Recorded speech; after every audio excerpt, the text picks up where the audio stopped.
ასე ტრადიციული სიმღერის ფონზე დილიდან მიმდინარეობს შრომა, მუშაობა, აქაურობის სახე, კულტურა ადგილზე დამხვდა. ეს არის იარგაჭეფე, ადგილი, სადაც ყავა არა მხოლოდ პროდუქტი არის, არამედ ეს არის მემკვიდრეობის ნაწილი, ტრადიციის ნაწილი, როგორც ჩვენთან ღვინო და როგორც მათ ვაწარმოებთ და ვამზადებთ ჩვენი საიდუმლოებებით.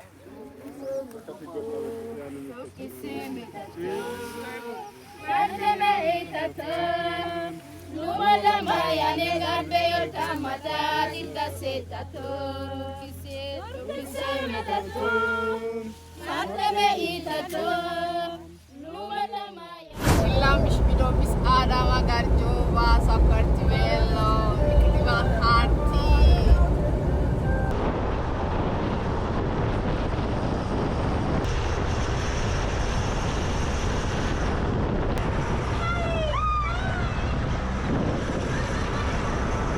ამას იყენებენ ეთიოპიელები ბილებისთვის. ჯერ ასე უნდა მოგეჭო ცოტა. დადიან ასე და თეთრებენ კბილებს.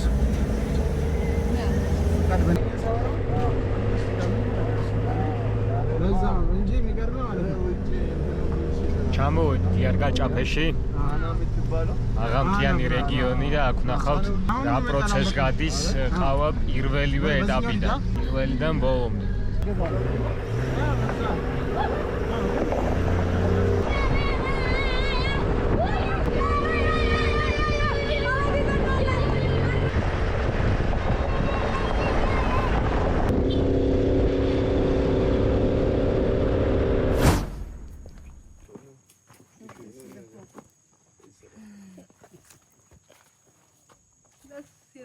So you're living here? Yes.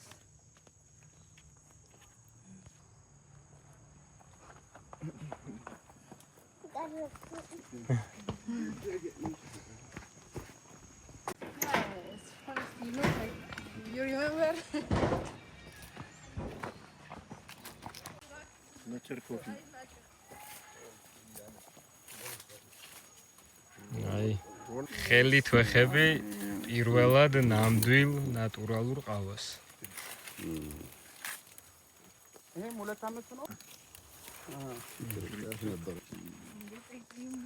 მოკლედ იარგაჭეფეში მოყვანილი და ნაბიჯ გავლილი პროცესებით შემდგარი ყავა იმ სახით, რა სახითაც იწყება, გადაირჩევა, შემდგომ გაშრობის პროცესი წარიმართება აქაურ ტემპერატურაზე, შემდგომ გაირეცხება, დაიტვირთება და საქართველოში გამოიგზავნება თუინმეს სრული გექნებათ, ამიკავშირდით და გაიგებთ ამ ყავის გემოს.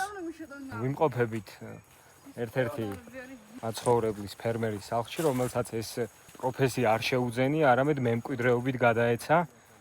მისი მამა და ოჯახი ყოველთვის ამ საქმიანობას ეწეოდა. It's a long time, you know. They do with a family. You know, they birthplace of he births on this place, grow up in this place. Still, they work in this place because they work together with their families, not only for one person. This project with the family, they pass from one generation to another generation. It's a very long time they start this process.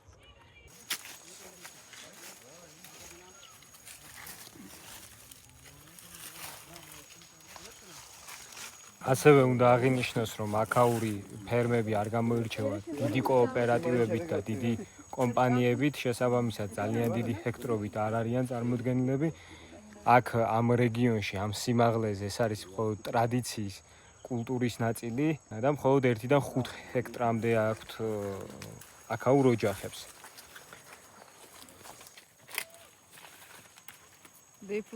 იმყოფებით ზღვის დონიდან დაახლოებით 1900-2200 მეტრზე, რაც იდეალური არის ყავის გემოსთვის, ყავის მარცვლის ჩამოყალიბებისათვის.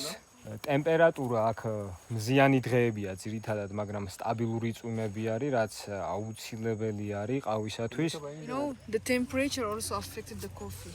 If there much rain, You know, it's not good for coffee. They lose her sweet things, you know, her lose things, and her quality is less. Her lose the quality of coffee. ნიადაგს რაც შეეხება, ნიადაგი არის ვულკანური, გაჯერებულია ზუსტად იმ მინერალებით, რაც ყავისთვის ძალიან მნიშვნელოვანია, რაც განსაკუთრებული და უფრო ღრმა გემოს აძლევს.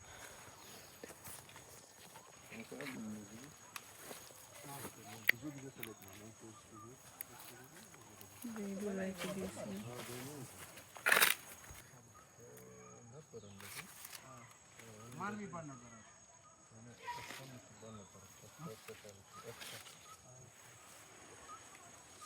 ძალიან გახარებული ვარ, ძალიან I'm happy. Yeah, of course, why not? გამომდინარე იქედან, რომ პირველად როცა გადავწყვიტე, შემერჩია ადგილი, სად წავიდე, სად ვნახო ნამდვილი ყავა და საიდან შეიძლება ქართველმა მოსახლეობამ გასინჯოს.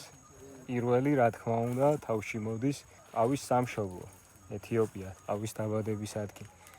თუმცა ეთიოპიაშიც მნიშვნელობა აქვს სად ჩახვალ, რომელ რეგიონში ჩახვალ, ყველა გემოს კი არა, ყველა ამ რეგიონშიც კი ყველა ფერმა შეიძლება განსხვავებული გემოს ყავა ჰქონდეს და იარ გაჩეფიარე ადგილობრივები როგორც ეძახიან, არ გაჭეფე ის ადგილი, გამომდინარე ამ სიმაღლიდან და ნიადაგიდან, სადაც ყველაზე ნატურალი, ორგანული ყავა იწარმოება.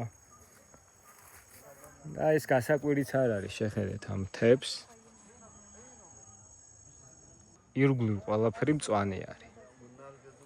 One main difference, if you see the place, it's very green, everything. Every time is the rain. They have a lot of time rain. That's why everything is green in here. The other thing, the difference from other city, they do the terracing system to keep the soil from soil erosion. If the rain more, you know, the soil erosion will happen. They do terracing system. They used the terracing system, the farmers, they keep that coffee, you know, protect her soil. That is why it's difference. That is why still their Gajafi coffee, the quality and difference from others.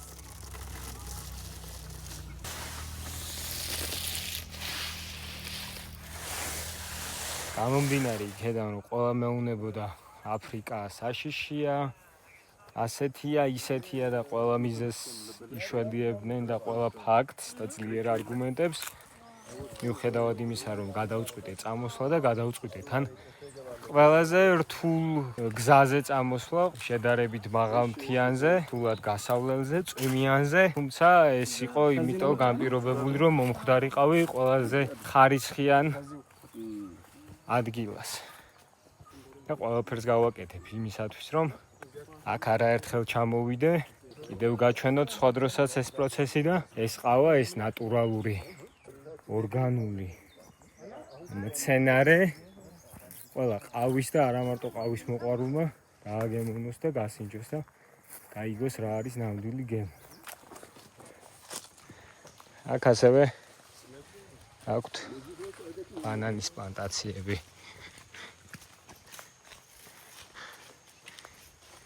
This cactus ძალიან დიდი, ძალიან მაღალი.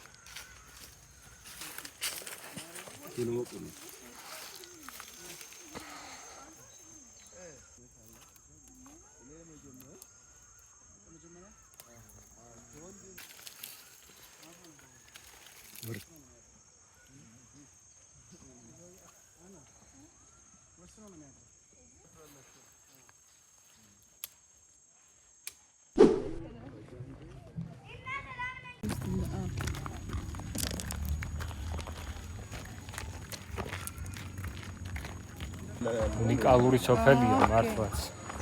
ყველაფერი გადამწვანებულია. 64. თუმცა ეს ხალხი ვერ ცხოვრობს ისე როგორც 64 შეეფერე. კიდევ ერთი ფაქტორი და აღსანიშნავი მომენტი, რაც ხდის აქაურ ყავას განსაკუთრებულს, არის ზუსტად ეს მაღალი ხეები. ყავა იზრდება და მწიფდება ამ ხეების უკან. ამ ხეების ხარველობის ქვეშ. და ეს არის განმასხვავებელი ნიშანი ამ რეგიონის.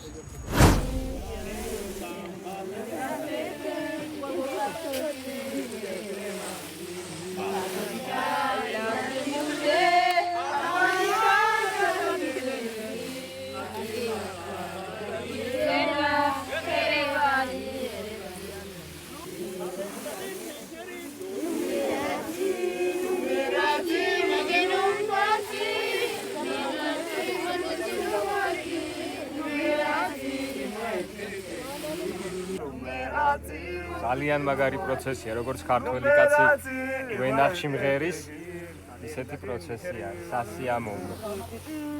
აქ ცდილობენ ცოტა ხინჯიანი მარცვალი რაც არის ის გადაარჩიონ და ჩაყარონ ამ კალათაში, რომელმა მარცვალმა ძვერი ვარგა, ზედმეტად გადახმან რატყდა. ეგეთ მარცვალს არჩევენ და კალათაში ყრიან. ყოველდღე მხოლოდ იდეალურებს.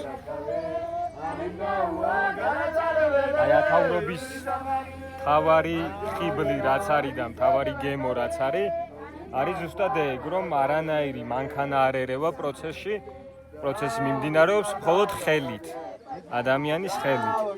აქ არის უკვე მოკრეფილი, ახალმოკრეფილი კენკრები და ცდილობენ მხოლოდ წითელი კენკრა დატოვონ და მწვანე არ შემდგარი დაუმწიფებელი კენკრები გადაარჩიონ კალათაში. აქ უკვე გასაშრობად გამზადებული ნაწილია ყავის.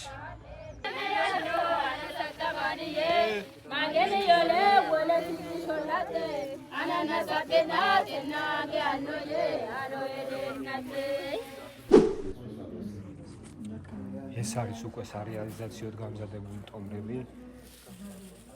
ასეთ ტომბრებში თავსდება, ეს არის ახლა 70 კილოიანი ტომარა, 70 კილოგრამს იტევს.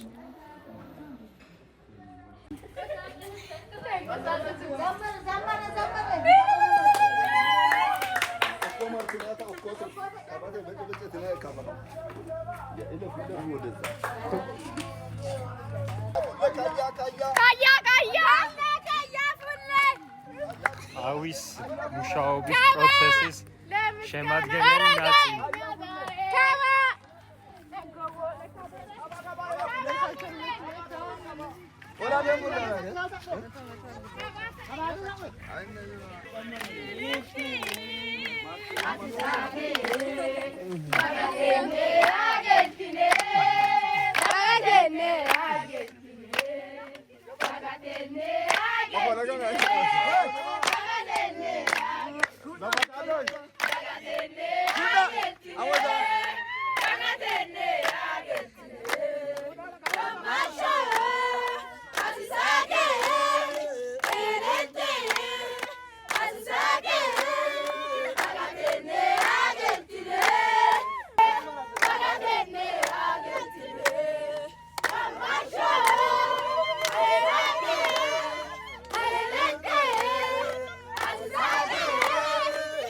ასეთ ცოცხალი პროცესით ნაწარმოები დამუშავებული ყავა როგორ შეიძლება არ იყოს ძალიან მაგარი და ღვთისგან დალოცული. პოზიტივში მუშაობა თავიდან ბოლომდე.